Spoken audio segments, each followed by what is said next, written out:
हम लोगों को आज बेटा क्या पढ़ना है? Tangent and normal. जो आज का टॉपिक है बच्चों, क्या? Tangent and normal.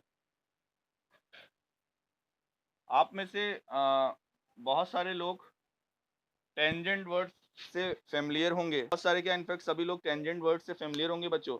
बच्चों, टेंजेंट होता क्या है? कोई बताएगा? टेंजेंट किसे कहते हैं? What is tangent?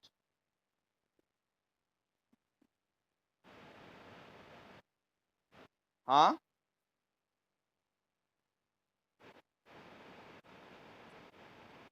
हाँ,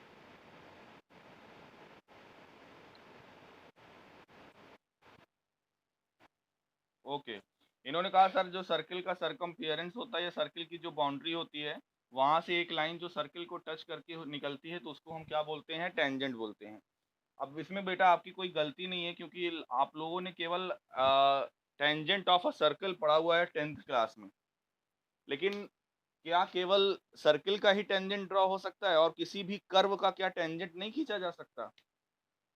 अब मैं कहूं कि ये पैराबोला है, और ये अगर मैं जैसे लाइन खींचूं, तो ये भी तो टेंजेंट हुआ पैराबोला का।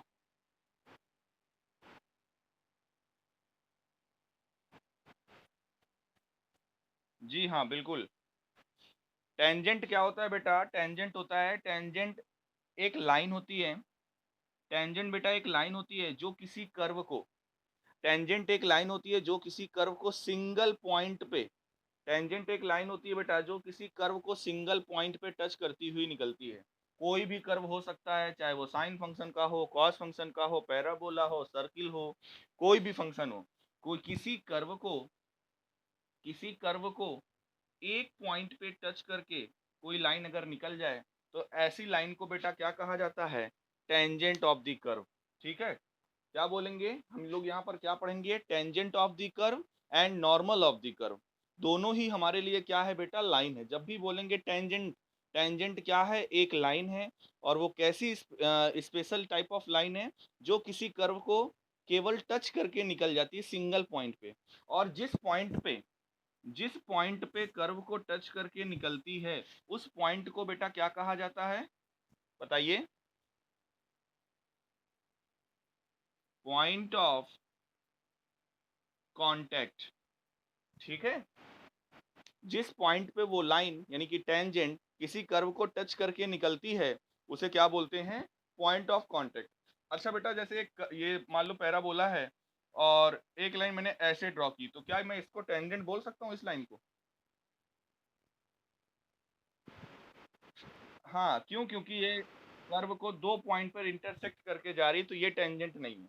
तो मेरे ख्याल से टेंजेंट आप सभी लोग जान चुके होंगे कि किसी कर्व का टेंजेंट क्या होता है। टेंजेंट बेटा एक लाइन होती है।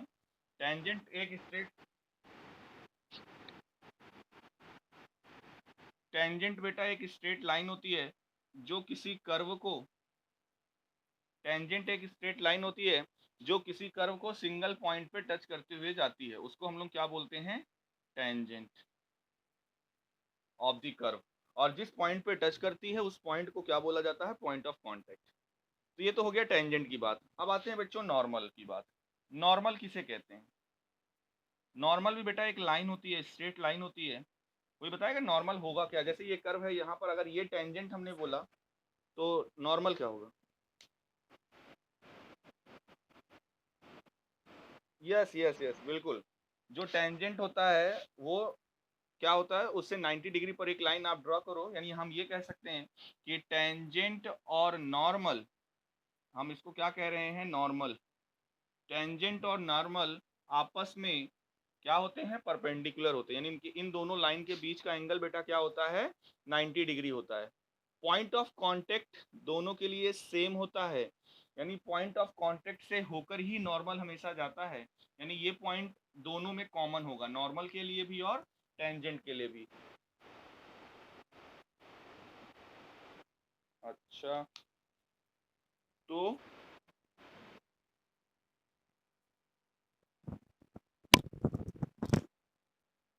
हाँ, तो हम ये बोल रहे थे कि टेंजेंट ऑफ अ कर्व और नॉर्मल ऑफ अ कर्व क्या होता है, आप लोग समझ गए होंगे जहाँ पर टेंजेंट खींची जा रही है उससे 90 डिग्री पर आप एक और लाइन ड्रॉ करो सेम पॉइंट ऑफ कांटेक्ट से, तो वो उसका क्या होता है, नॉर्मल। जैसे बेटा मान लो ये हमने एक पैराबोला खींचा, ये उसकी टेंजेंट है, ये पैराबोला की क्या है, टेंजेंट है, ये पॉइंट ऑफ कांटेक्ट है। और हमने क्या किया, पॉइंट ऑफ कांटेक्ट से होती हुई एक लाइन ड्रॉ की जो टेंजेंट से 90 डिग्री का एंगल बना रही है बच्चों। तो इसको हम क्या कहेंगे, नॉर्मल कहेंगे कि नहीं? ये नॉर्मल हुआ और ये क्या है, टेंजेंट हुआ। यानी बच्चों टेंजेंट और नॉर्मल आपस में परपेंडिकुलर होते हैं। क्लियर है? टेंजेंट और नॉर्मल आपस में परपेंडिकुलर होते हैं बेटा। किसी को कोई डाउट यहाँ तक? लास्ट ईयर बच्चों आप लोगों ने स्ट्रेट लाइन चैप्टर पढ़ा था, वहां पे आपने कुछ कंडीशन पढ़ी थी जो कि यहाँ पर यूज भी होगी। बेटा अगर दो लाइन, क्योंकि टेंजेंट और नॉर्मल हमारे लिए दो लाइन है, टेंजेंट और नॉर्मल हमारे लिए दो लाइन है, तो ये बताइए अगर दो लाइन आपस में परपेंडिकुलर होती हैं, अगर दो लाइन आपस में परपेंडिकुलर होती हैं, मान लो इसको हमने टेंजेंट कहा और ये क्या है, नॉर्मल है, और दो लाइन बेटा आपस में परपेंडिकुलर है, तो कोई रिलेशन आपने पढ़ा है क्या?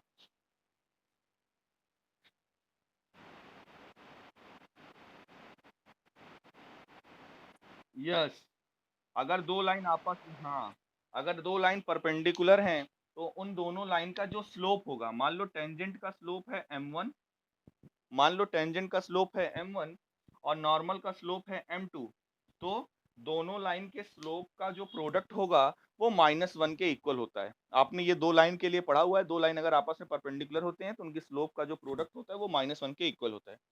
यानी कि अगर एक लाइन का स्लोप हमें पता चल जाए, चाहे टेंजेंट का चाहे नॉर्मल का, तो हम दूसरे लाइन का स्लोप निकाल सकते हैं कि नहीं इस रिलेशन से?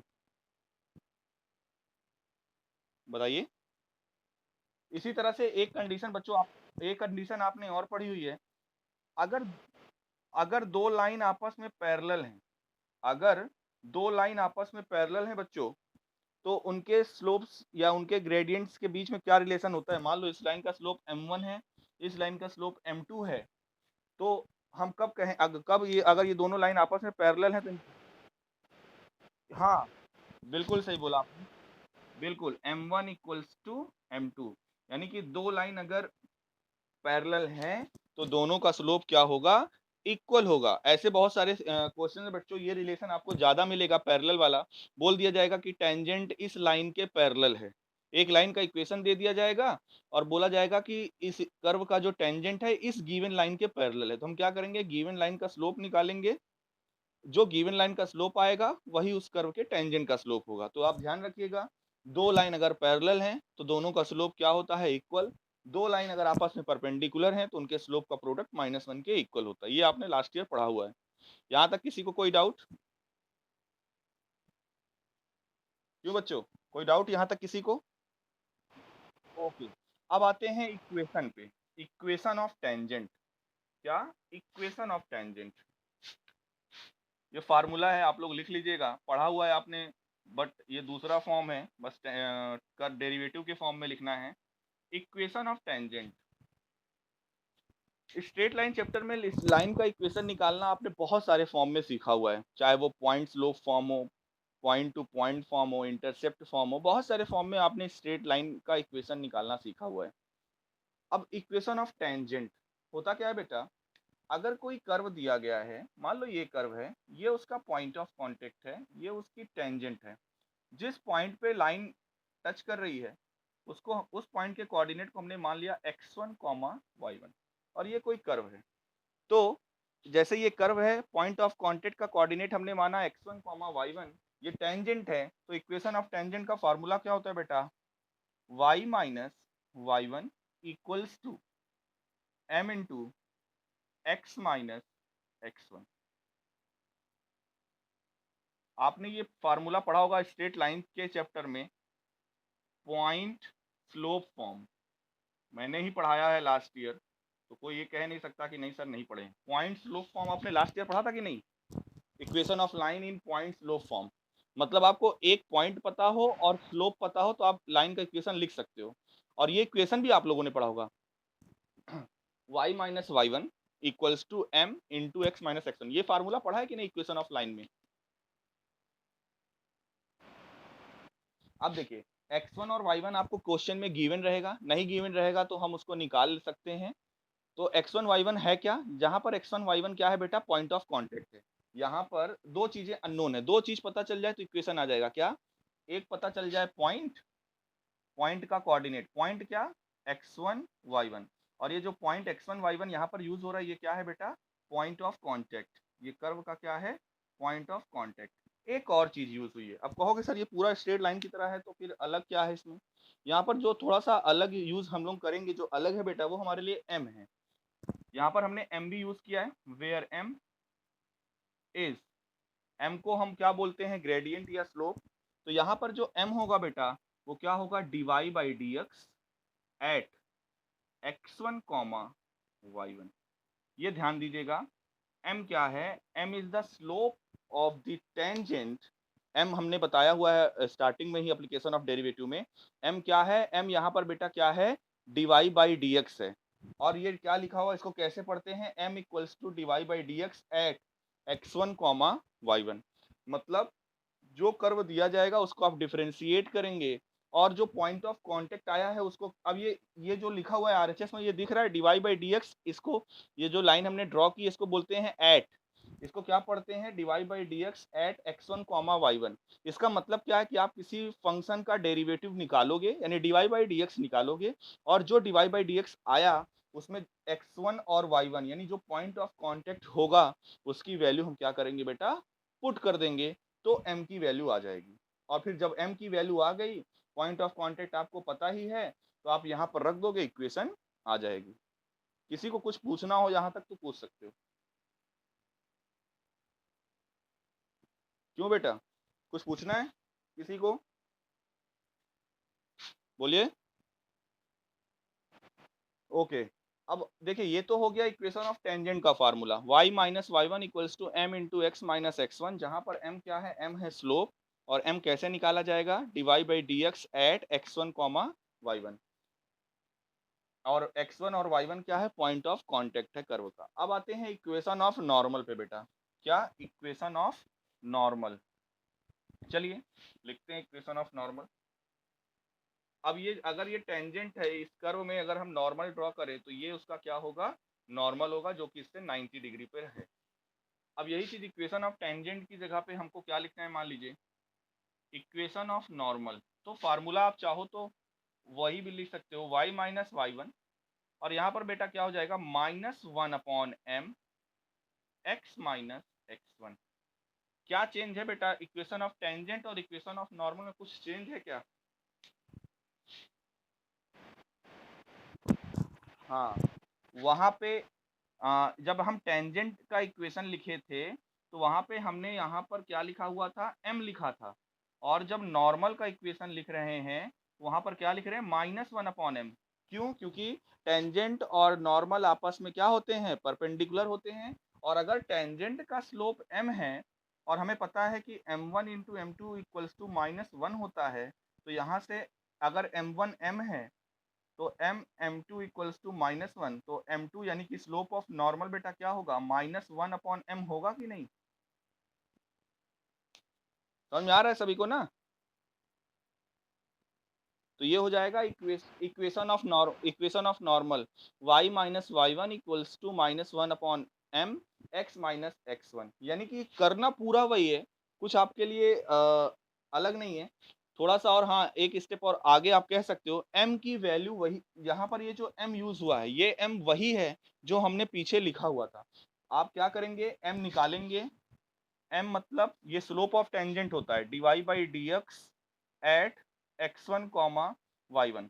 ये m की वैल्यू बेटा आप लोग निकालोगे, और जो भी m की वैल्यू आएगी, अगर इक्वेशन ऑफ टेंजेंट पूछा जा रहा है तो प्रीवियस वाले इक्वेशन में रखेंगे, और अगर इक्वेशन ऑफ नॉर्मल पूछा जा रहा है तो इस इक्वेशन में रख देंगे। Equation of tangent, equation of normal दोनों हम लोग निकाल सकते हैं। तो बच्चों इस एक्सरसाइज में हम लोगों को तीन चीजें ज्यादा मिलेंगी, equation of tangent, equation of normal and slope निकालना। अगर बोला जाएगा स्लोप निकालो तो स्लोप निकालने का ये फार्मूला होता है। क्या? dy by d x at x1 comma y1, जहां पर x1 y1 क्या है, पॉइंट ऑफ कॉन्टेक्ट है। कोई डाउट? अगर डाउट हो कॉन्सेप्ट में तो पूछ लो, नहीं तो फिर एक्सरसाइज स्टार्ट करें। बोलिए, किसी को कोई डाउट? ओके, चलिए एक्सरसाइज 6.3।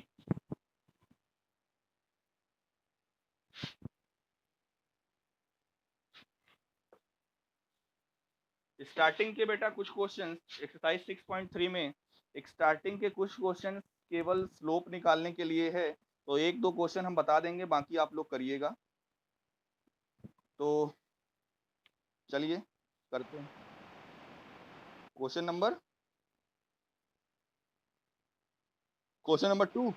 ओके, बोला जा रहा है find the slope of the tangent, find the slope of the tangent to the curve y equals to x minus 1 upon x minus 2। चलिए करते हैं। पूनम ने ये क्वेश्चन पूछा है, क्या? y equals to x minus 1 upon x minus 2। Question number 2 exercise 6.3, y equals to x minus 1 upon x minus 2, लिखा हुआ है x is not equals to 2। वो तो जाहिर सी बात है, अगर x 2 हो जाएगा तो फंक्शन डिफाइंड ही नहीं रहेगा। और हमें इसका स्लोप निकालना है एट x इक्वल्स टू 10 पर। बच्चों क्या बोला जा रहा है, स्लोप निकालिए एट x इक्वल्स टू 10 पे। आपने पढ़ा है स्लोप होता क्या है, d y by d x. Slope क्या होता है, अभी हमने बोला m से रिप्रेजेंट करते हैं, और वो क्या होता है, डिवाई बाई डी एक्स। तो सबसे पहले इसका डिफरेंशिएट करिए। तो डिवाई बाई डी एक्स निकालेंगे तो होता क्या है, डिनोमिनेटर इनटू न्यूमरेटर का डेरिवेटिव। जब न्यूमरेटर का डेरिवेटिव करेंगे तो 1 आएगा, माइनस न्यूमरेटर जो कि x माइनस 1 है, इनटू डिनोमिनेटर का डेरिवेटिव करोगे ये भी 1 आएगा, और अपॉन में क्या होता है, इसका स्क्वायर, होल स्क्वायर, यानी x माइनस 2 का होल स्क्वायर।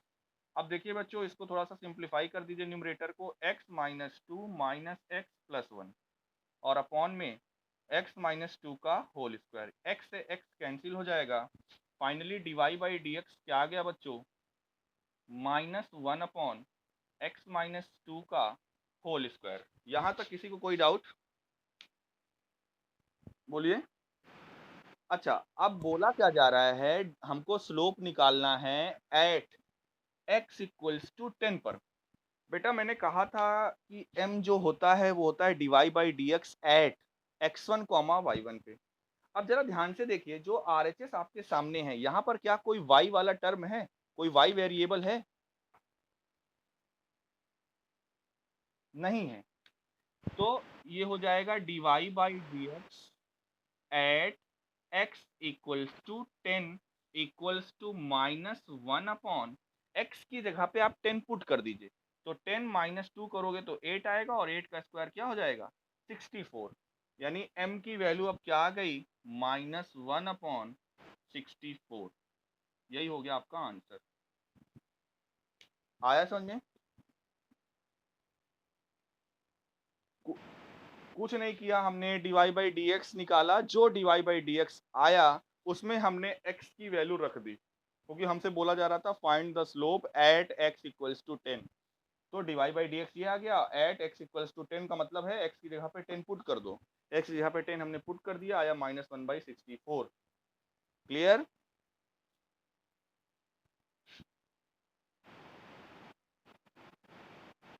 चलिए आगे बढ़ते हैं। क्वेश्चन नंबर कौन सा बताएं, बताइए। हाँ, क्वेश्चन नंबर 8।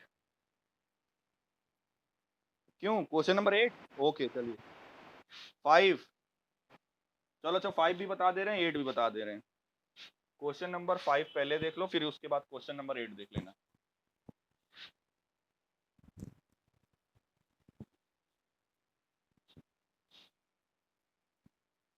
क्वेश्चन नंबर 5 है क्या बेटा, बोला जा रहा है find the slope of the normal, slope of the normal to the curve x equals to a cos cube theta, x equals to a cos cube theta, और y equals to क्या बोला जा रहा है, y equals to a sin cube theta, a sin cube theta. और बोला जा रहा है किस पॉइंट पर, at theta equals to pi by 4, at theta equals to pi by 4 find the slope of the normal। बेटा यहाँ पर हमें क्या निकालना है? Slope of the normal. लेकिन आपको ये पता है भले हमें नॉर्मल का स्लोप निकालना है, लेकिन नॉर्मल का भी स्लोप निकालने के लिए हमें टेंजेंट का स्लोप तो निकालना ही पड़ेगा ना। m आ जाएगा तो -1/m करेंगे तो वो नॉर्मल का स्लोप हो जाएगा। क्यों बच्चों? और m कैसे आएगा? m निकालने के लिए हमें dy बाई dx निकालना पड़ेगा। और dy बाई dx कैसे आएगा? पहले dx बाई d थीटा निकालिए। आपने ये डेरिवेटिव में पढ़ा होगा, parametric form dx by d theta. इसको थीटा के रेस्पेक्ट में बच्चों डिफरेंशिएट करेंगे तो ये आएगा 3a cos square theta into minus sine theta. यही आएगा क्या? बोलिए। और इसी तरह से dy बाई डी थीटा निकालिए तो ये हो जाएगा 3a साइन स्क्वायर थीटा, और साइन थीटा का फिर से करेंगे तो ये हो जाएगा कॉस थीटा। इसको मान लीजिए इक्वेशन नंबर 1, इसको मान लीजिए इक्वेशन नंबर 2। फिर बच्चों dy बाई dx निकालने लिए करते क्या है? Equation number 2 divided by equation number 1। Equation number 2 है dy बाई डी थीटा और इक्वेशन नंबर 1 है dx बाई डी थीटा। तो ये हो जाएगा 3a sine square theta cos theta upon -3a cos square theta sine theta. हमने दोनों equation की वैल्यू पुट कर दी। देखिए 3a से 3a कैंसिल हो जाएगा, एक कॉस से एक कॉस कैंसिल हो जाएगा और एक साइन से एक साइन कैंसिल हो जाएगा। बच्चों क्या बच रहा है? यहाँ से डी थीटा कैंसिल हो गया। dy बाई dx क्या आ रहा है बताइए? क्या बच रहा है? जल्दी बोलिए। साइन अपॉन कॉस, इसको हम tan लिख सकते हैं और ये माइनस साइन भी है तो माइनस tan थीटा। अच्छा, अब इसको लिख सकते हैं dy by dx at theta equals to pi by 4। क्यों? क्योंकि हमें दिया हुआ है किस पॉइंट पर निकालना है? At theta equals to pi by 4। तो जब पाई बाई 4 रखोगे तो ये आएगा -10 पाई बाई 4, और 10 पाई बाई 4 की वैल्यू 1 होती है तो कुल मिला के ये क्या आ गया? -1। यानी बेटा m की वैल्यू क्या आई? -1। क्या ये स्लोप ऑफ नॉर्मल आ गया क्या? क्यों? क्या ये स्लोप ऑफ नॉर्मल है? ये स्लोप ऑफ टेंजेंट आया। अब स्लोप ऑफ नॉर्मल निकालने के लिए therefore slope of normal equals to -1/m। यही तो होता है ना, नॉर्मल का स्लोप क्या होता है? -1/m। तो ये हो जाएगा -1 और अपॉन में m की वैल्यू क्या है? -1। -1 से -1 कैंसिल हो गया, कुल मिला के 1। यानी स्लोप ऑफ नॉर्मल क्या आ गया? 1 आ गया। यही हो गया आंसर बेटा। ठीक है, कोई डाउट? किसी को कोई डाउट? बोलिए। ओके, चलिए अब आते हैं क्वेश्चन नंबर 7 पे, या 8 कौन सा पूछी थी खुशबू? 8। चलो क्वेश्चन नंबर 8 ठीक दिख रहा है अभी, अलग फॉर्म है। Find the point of the curve y equals to x-2 का whole square. Question number 8 curve है y इक्वल्स टू x-2 का होल स्क्वायर। ठीक, कर्व है y इक्वल्स टू x-2 का होल स्क्वायर, और बोला जा रहा है find the point on the curve this at which the tangent is parallel to the points join 2,0 and 4,4। 2,0 4,4 बोला जा रहा है ये जो टेंजेंट है इस कर्व की, वो अब ये दो पॉइंट का कोऑर्डिनेट दिया हुआ है, अगर इन दोनों पॉइंट को हम ज्वाइन करें तो एक लाइन मिलेगी। क्यों बच्चों? दो पॉइंट दिया हुआ है और जरा ध्यान से समझिए क्वेश्चन को। क्वेश्चन ये बोला जा रहा है find a point on the curve at which the tangent is parallel to the chord joining the points this and this. ये एक कॉर्ड है बच्चों, और जो बोला जा रहा है कॉर्ड है, और बोला ये जा रहा है कि जो टेंजेंट है वो इस कॉर्ड के क्या है? पैरेलल है। और मैंने स्टार्टिंग में ही बताया था कि पैरेलल वाली कंडीशंस आपको क्वेश्चन में मिलेंगी। यानी अगर हम इस कॉर्ड का स्लोप निकाल लें, slope of chord, slope of chord, ये बताइए अगर दो पॉइंट का कोऑर्डिनेट पता है तो क्या आप स्लोप निकाल सकते हो? बताइए, अगर दो पॉइंट का कोऑर्डिनेट पता है तो क्या आप स्लोप निकाल सकते हो? फार्मूला क्या होता है? y2 minus y1 upon x2 minus x1। पढ़ा है कि नहीं?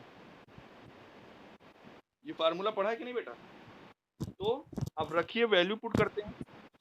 y2 माइनस y1, तो 4 माइनस 0 यानी कि 4 अपॉन 4 माइनस 2 यानी कि 2, तो इसको कैंसिल करेंगे तो 2, यानी कि स्लोप ऑफ कॉर्ड बेटा ये कितना आ गया? 2। अच्छा ये तैयार, अगर कॉर्ड का स्लोप 2 आया तो टेंजेंट का स्लोप भी 2 होगा कि नहीं? क्यों? अब क्या करेंगे? अब ये कर्व से इस कर्व से क्या करेंगे बेटा? टेंजेंट निकालने की कोशिश करेंगे, टेंजेंट का स्लोप। इसको इक्वेशन नंबर 1 मान लेते हैं। From 1 dy by d x. हाँ बिल्कुल, दोनों लाइन पैरेलल हैं, तो जो स्लोप कॉर्ड का आया वही स्लोप इस टेंजेंट का होगा। तो dy बाई डी एक्स निकालेंगे इस कर्व का, तो आएगा 2 इंटू एक्स माइनस 2, और इसका फिर से x माइनस 2 का डिफरेंशिएट करेंगे तो 1 आएगा, लिखने की जरूरत नहीं है।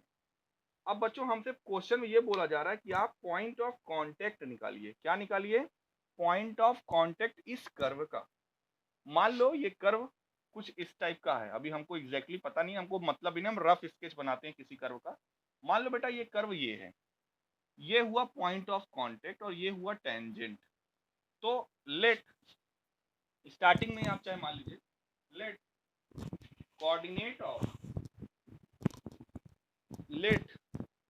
Coordinate of point of contact be x1 y1।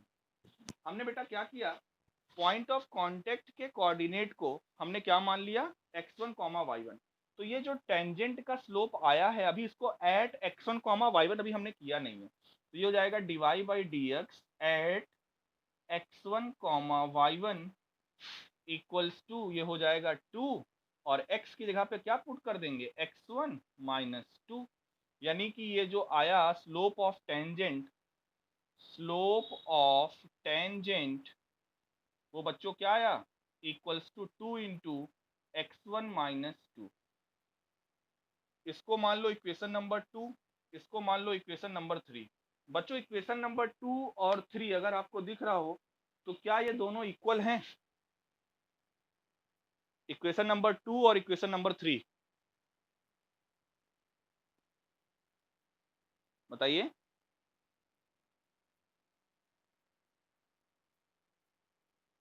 बोलिए।